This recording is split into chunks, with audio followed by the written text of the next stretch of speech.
outside of your own emotions to actually show up in the sales conversation the best way possible, providing the analytics that they're requesting, providing the outcomes, and then being clear on the offer that you are actually trying to sell to them at that moment. So definitely leading with autonomy and belief that your client has the ability to make decisions is the best way to go.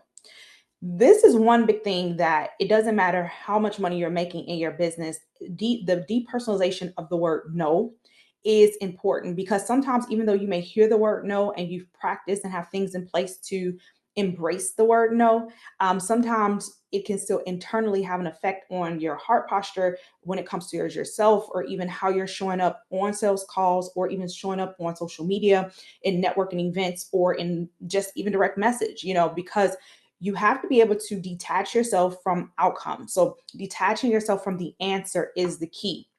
You're only responsible to show up, to do the work, to sell the offer, to be confident in what you're selling, to make sure that you're selling something that you are able to deliver on. But anything else outside of that, you are not responsible for that. So you want to get to a place of depersonalization and to detach yourself from outcomes, detach yourself from them saying yes and or no. And this is a challenge because most of the time, let's be honest, we are competitive by nature. If you're an entrepreneur and you're running a business, you're a coach, you're a consultant, you have a different archetype of how you see and process challenges. But sometimes, you're also human. So hearing the word no, you're feeling like you're showing up, you're doing all the work, and you're on this call and you're like, I'm going to nail it this time. But then the answer the client gives you no, or not right now.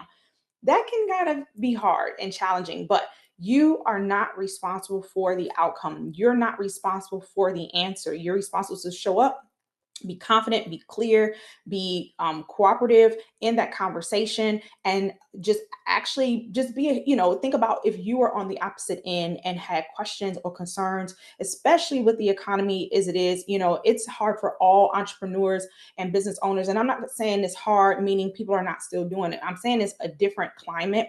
Things are changing, so it's important that you are able to be vulnerable and to show up inside of these sales calls with a heart, right? Not just only looking out for yourself, but being able to offer something that's really transformational, that they're able to actually glean in or grow from, and it's actually a need for them. It's a necessity for them to actually purchase from you.